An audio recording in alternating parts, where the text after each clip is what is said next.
For most of the last decade, the biggest technology battles were fought over smartphones, cloud computing, and social platforms. But that era is ending. A new contest is taking shape, one that will define not just products, but how people interact with technology itself. Apple, OpenAI, and Google are now locked in a quiet but intense battle to own the future of artificial intelligence, and each company is approaching that future from a fundamentally different angle. This is not a race to release the flashiest AI demo or the most viral chatbot. It is a deeper struggle over platforms, distribution, control, and long-term influence. Whoever wins this battle will shape how AI is embedded into daily life, how businesses operate, and how digital power is distributed over the next decade. Apple enters this fight from a position of unmatched hardware dominance. Its greatest strength is not that it invented the most advanced AI models, but that it controls the devices people use every day. Hundreds of millions of iPhones, iPads, Macs, and wearables give Apple a direct, persistent relationship with users. Apple's AI strategy is built around that control. Rather than positioning AI as a standalone product, Apple is integrating intelligence directly into the operating system.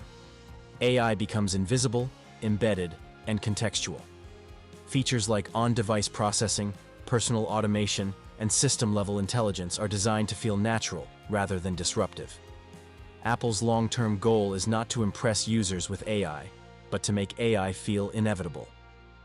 Privacy plays a central role in this approach.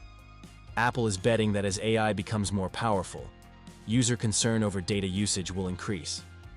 By emphasizing on-device processing and minimizing data sent to the cloud, Apple is positioning itself as the trusted gatekeeper of personal AI. This creates a moat that competitors struggle to cross, especially as regulation tightens. But Apple's weakness is speed. It moves cautiously, prioritizing stability and user trust over rapid experimentation. In a field evolving as quickly as AI, this restraint risks falling behind in raw capability. Apple may own the interface, but it still relies heavily on external models and partnerships to match the intelligence produced elsewhere. OpenAI represents the opposite extreme. It does not control hardware or operating systems. Instead, its power comes from model leadership and mindshare. OpenAI made AI feel accessible, conversational, and useful to the general public in a way no company had before. It turned AI into a daily tool rather than a distant research concept. OpenAI's strategy centers on being the intelligence layer that sits on top of everything else. Its models are designed to plug into products, workflows, and platforms across industries. Instead of owning distribution directly, OpenAI spreads through partnerships, APIs, and integrations. This makes it highly influential, but also structurally dependent on others. The company's challenge is sustainability. Training and operating large AI models is expensive, and margins depend on scale, enterprise adoption, and long-term contracts.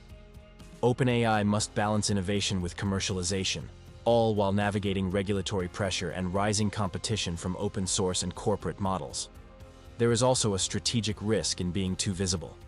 As OpenAI becomes synonymous with AI itself, it attracts scrutiny from governments, competitors, and the public.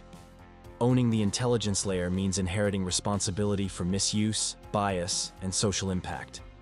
That burden grows as adoption expands. Google sits somewhere between Apple and OpenAI, but with its own unique advantage. It has spent decades organizing information, building AI research capabilities, and embedding machine learning into its products. Search, advertising, maps, email, and cloud services give Google an enormous data and distribution advantage. Google's AI strategy is defensive and expansive at the same time. It must protect its core business while reinventing it. Generative AI threatens traditional search economics by changing how users find information.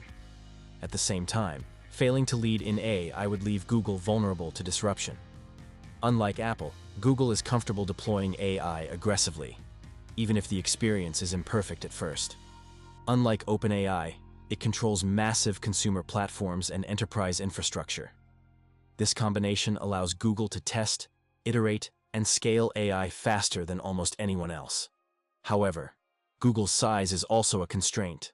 Any major shift in its products has ripple effects across revenue, regulation, and public trust. Introducing AI into search, for example, risks cannibalizing advertising models that fund the company.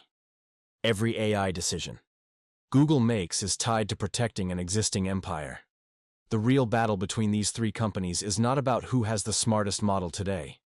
It is about who controls the AI relationship with users. Apple wants AI to belong to the device. OpenAI wants AI to belong to the conversation.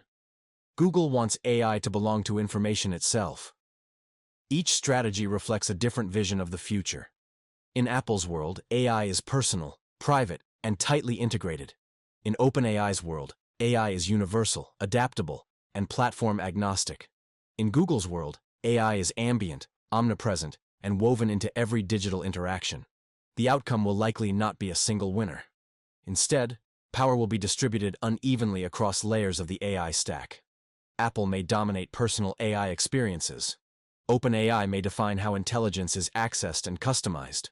Google may remain the backbone of information and infrastructure. But the stakes are enormous. Owning the future of AI means shaping how decisions are made, how knowledge is accessed, and how value is created. It means influencing education, work, healthcare, and creativity at a foundational level. What makes this battle different from past tech rivalries is its permanence. Once AI becomes deeply embedded into systems and habits, switching costs rise dramatically. The company that earns trust and dependency early will hold influence for years. Apple, OpenAI, and Google are not just competing with products. They are competing with philosophies about how intelligence should exist in the digital world. And as this battle unfolds, the choices they make now will quietly define the rules of the AI-driven future, long before most people realize it has already arrived.